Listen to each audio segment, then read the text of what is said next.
So, how does a company, a single trading company, end up ruling an entire subcontinent? It sounds kind of crazy, right? And maybe even more important, how did that subcontinent fight back and win its freedom? Well, that's the incredible story we're going to dive into today, the long, complex, and just powerful journey to India's independence. All right, to really get our heads around this, we're going to break the story down into 5 main acts. First, we'll see how those traders became rulers. Then, we'll look at the first massive rebellion against them. After that, it's all about the rise of nationalism, followed by Gandhi's absolutely world-changing movement. And finally, we'll get to the moment of freedom and, well, the heavy price that came with it. Okay, let's kick things off with Act 1. You know, the British didn't just show up in India with a massive invading army. Nope. It all started with something much more, well, ordinary. Just a group of merchants looking for a business deal. So take a look at this timeline. The East India Company gets started way back in 1600. And for, get this, over 150 years, they were pretty much just traders. That's it. But then, bam, in the mid-1700s, everything changes and fast. 2 major battles, Plassey in 1757 and then Buxar just a few years later, completely flipped the script. They went from being merchants to a serious military power. And this right here, this was the absolute turning point. Gaining the right to collect revenue, I mean, that's just a fancy way of saying they could collect taxes. They weren't just traders anymore, not even close. They were basically the government now, like a state within a state. Once you control the money, you control everything, the land, the people, the whole shebang. And just like that, a business became an empire.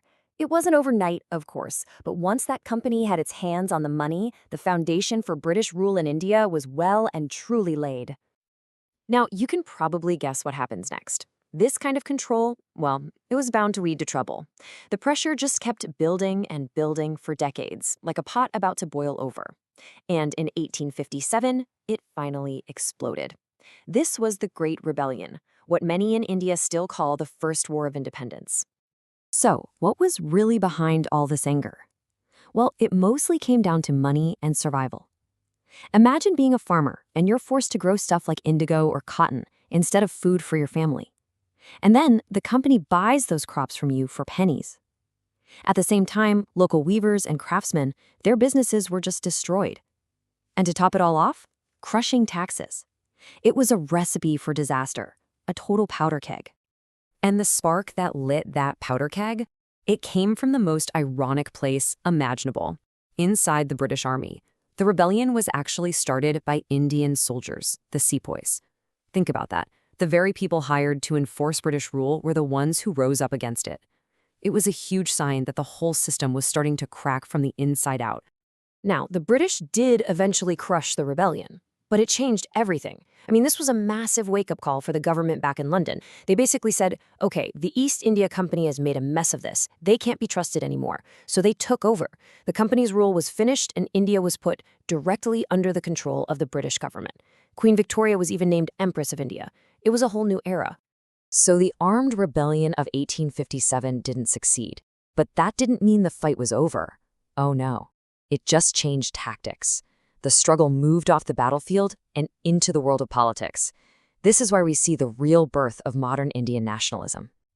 The British learned something really important from that rebellion. A united India was their absolute worst nightmare. So they came up with a new game plan, a pretty cynical one: divide and rule. The idea was simple: create friction between different groups of Indians, often based on religion, to make sure they could never team up and challenge British power again. But you know what? This strategy totally backfired, big time. In 1905, they tried to split the massive province of Bengal right down religious lines. And what happened? It sparked something called the Swadesi movement. People's response wasn't violent, it was economic. They decided, fine, we'll just stop buying your stuff. They boycotted British goods and started promoting Indian-made products. It was a genius and really powerful new way to fight back. All this new political energy, it needed a home. It needed an organization. And that's what happened in 1885 with the founding of the Indian National Congress. Now, at first, it was mainly a place for educated Indians to try and get a say in how the country was run. But it didn't stay that way for long.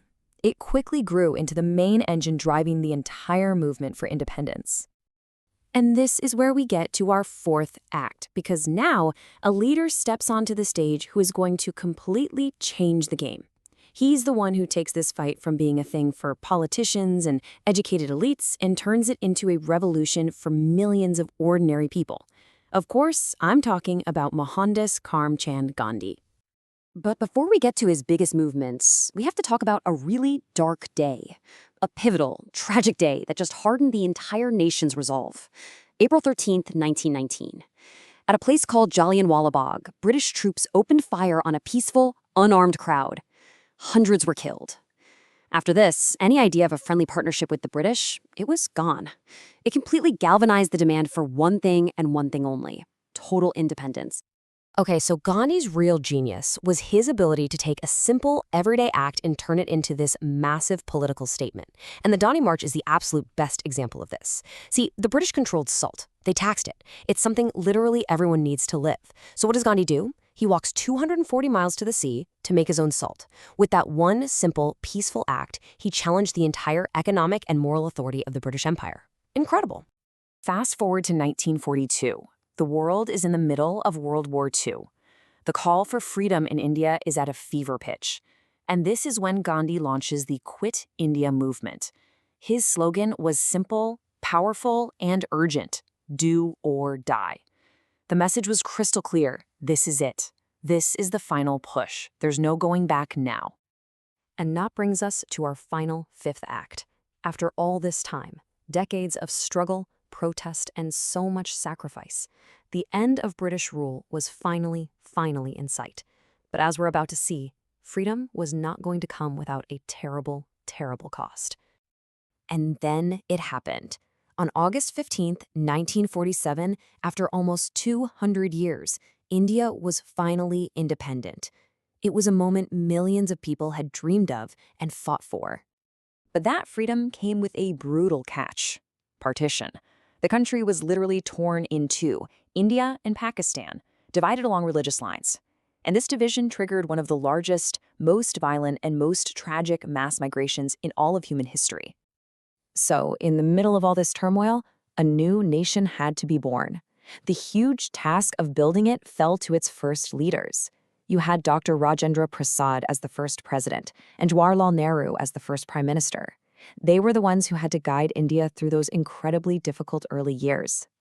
And all of this leaves us with a really tough, lingering question. India won. It got its independence after this long, incredible struggle. But when you look at the horror of partition and all the challenges that came after, you have to ask, what was the true price of that freedom? It's definitely something to think about.